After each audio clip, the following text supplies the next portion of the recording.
وہ ہے تاپنا، سکائی حاصل کرنا، حرارت۔ اس کے حوالے سے سمجھ لیجئے کہ سب سے بنیادی تعلق اس کا جو ہے وہ روح کے ساتھ ہے۔ روح میں محبت خداوندی کی آگ اگر ٹھنڈی پڑ گئی ہو، اگر محبت خداوندی کی حرارت میں کمی ہو رہی ہو، تو اس کو اثر نو، جس کو کہ میں آج سوچ رہا تھا تو ایک لفظ ذہن میں آیا کہ جیسے بیٹری اس کو ریچارج کیا جاتا ہے، اسی طریقے سے روح کے اندر محبت خداوندی کی اس حرارت کو اثر نو تازہ کرنا، یہ ہے در حقیقت نماز کا اصل مقصد۔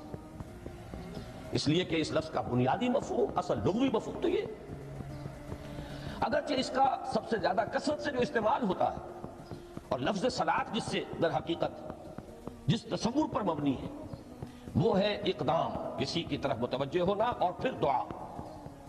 صلاۃ کا سب سے قریبی مفہوم لفظی جب بیان کیا جائے گا، اس سے مراد، اس کے معنی، تو دعا اس میں اہم ترین، کسی کی طرف توجہ کرنا، مناجات کرنا، گفتگو کرنا، مخاطبہ، مکالمہ، دعا، یہ در حقیقت صلاۃ کا سب سے بڑا اصطلاحی مفہوم ہے۔ لیکن جو اس کا مادہ ہے، صاد لام واو یا صاد لام یا، اس کا اصل مفہوم جو ہے وہ تاپنا، حرارت حاصل کرنا۔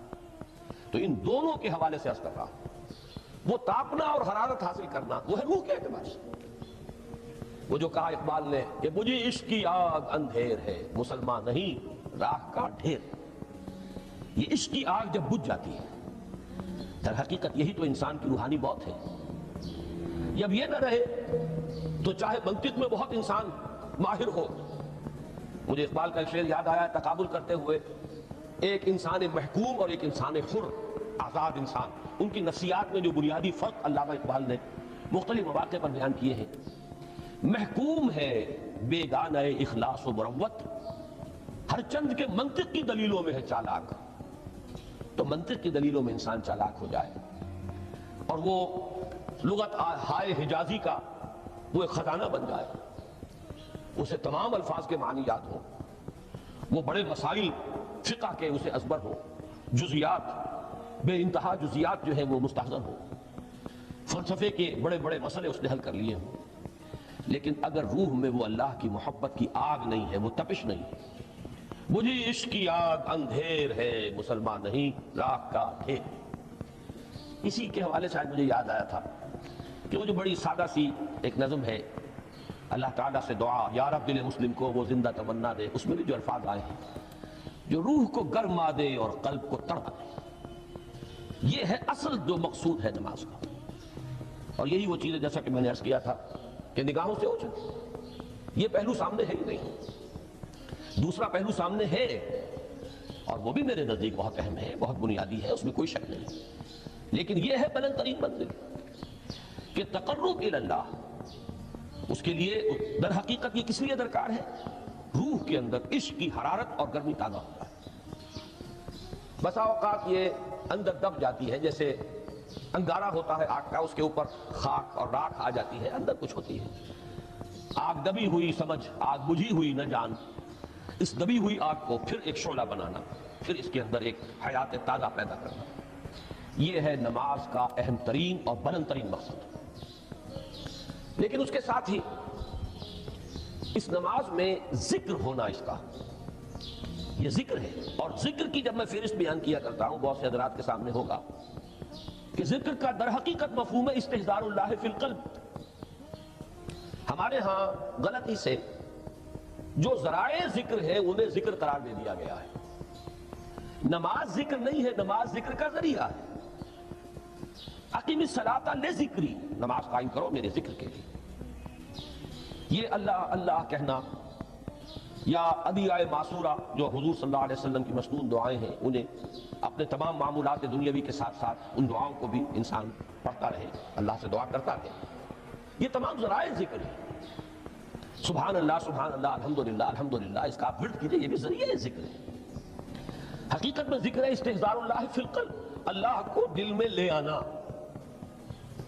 اللہ کو دل میں حاضر کر لینا، اصل میں تو ترجمہ ہوگا، لیکن حاضر جاننا، یہ کیفیت جو ہے انسان کو حاصل ہو جائے۔ اب اس کے حوالے سے ذرا بات سمجھیے کہ ایک تو میں عرض کر چکا ہوں مجسم ذکر تو قرآن ہے، لہذا ذکر کی فہرست جب آپ کریں گے ذرائع ذکر تو ان میں سب سے پہلے قرآن ہے، اس لیے کہ وہ ہماری حکمت کے پہلے مسئلے کو حل کر رہا ہے، بنیادی مسئلہ، اہم ترین مسئلہ۔ دوسرے نمبر پر ذکر جو ہے، اب اس کے لیے کچھ اصطلاحات جو میرے مختلف دروس میں شاید آپ کے سامنے بعد میں آئیں یا پہلی آ چکی ہوں، ان کے حوالے سے میری بات سمجھیں۔ ایک ذکر غیابی ہے، تھرڈ پرسن میں، صیغہ غائب میں اللہ کی یاد کرنا، اللہ اکبر اللہ اکبر اللہ اکبر۔ ابھی اللہ اکبر جو ہے یہ جملہ اسمیہ خبریہ ہے، ایک حقیقت کی تکرار آپ کر رہے ہیں، اللہ سب سے بڑا ہے، اللہ سب سے بڑا ہے، سبحان اللہ سبحان اللہ سبحان اللہ۔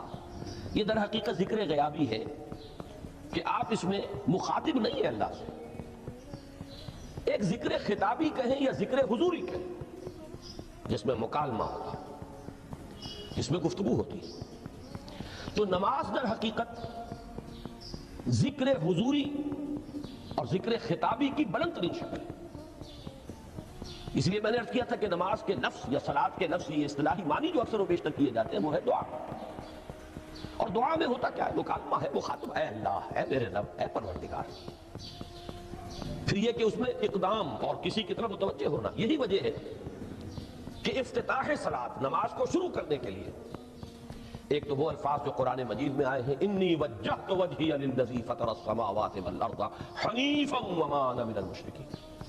یہ ہے توجہ کا ارتکاز، بشرطے کہ یہ صرف الفاظ ہی نہ نکل رہے ہوں، واقعتاً یہ تعبیر ہو اس وقت کی انسان کی نفسیاتی کیفیت کی، کہ شعوری طور پر وہ فیصلہ کرتا ہے کہ میں منقطع ہو رہا ہوں، ہر چہار طرف سے اپنی توجہ کو ہٹا کر، ہر مسئلے سے اپنے آپ کو خالی و ذہن کر کے، یعنی ظاہری اور باطنی دونوں اعتبار سے میں اپنی توجہ کا ارتکاز کر رہا ہوں اس ذات کی طرف جس نے آسمان اور زمین کو پیدا کیا، اور بالکل یکسو ہو کر رہا ہوں۔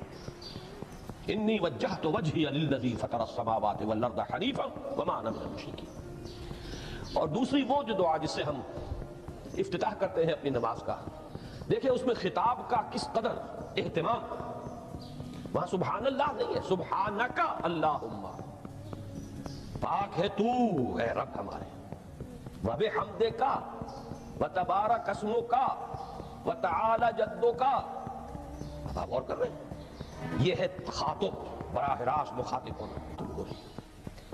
تو سب سے پہلی بات تو یہ ہوئی کہ ذکر کی ایک شکل ہے ذکر غیابی، دوسری ذکر حضوری، اور ذکر حضوری یا ذکر خطابی کی بلند ترین منزل، بلند ترین اس کا ذریعہ نماز۔ اس کو ایک پہلو سے اور سمجھ لیجئے، سورہ فاتحہ جب پھر ہم پڑھتے ہیں جسے الصلاۃ کہا گیا ہے، جو لب لباب ہے، خلاصہ ہے، اس میں پھر تدریجاً غیاب سے حضور کی طرف پیش قدمی ہوتی ہے۔ الحمدللہ رب العالمین الرحمن الرحیم مالک یوم الدین، یہ ذکر غیابی ہے، اس میں ابھی خطاب نہیں آیا، یہ وہی جملہ اسمیہ ہے۔ کل تعریف اس اللہ کے لیے ہے جو تمام جہانوں کا پروردگار ہے، مالک ہے، جو رحمان ہے، رحیم ہے، جزا و سزا کے دن کا مختار و مالک ہے۔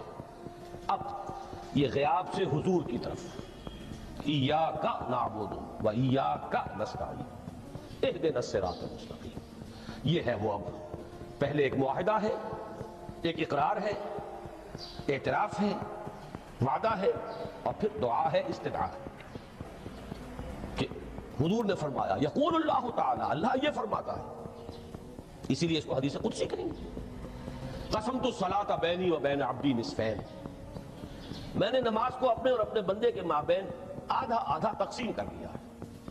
اب یہاں تک تو جملہ ہے اللہ کا، یہ ہے حدیث قدسی۔ اب آگے جو ہے نریشن اس کی جو ہے حضور صلی اللہ علیہ وسلم کی جانب سے ہے، یعنی خبر دے رہے ہیں وہ اللہ کی طرف سے ہی، ویسے تو تمام احادیث ہی گویا کہ ہم سمجھتے ہیں انسپائرڈ تو اللہ کی طرف سے ہی، لیکن یہ کہ جہاں صراحت ہو کہ اللہ کہتا ہے وہ حدیث قدسی ہے۔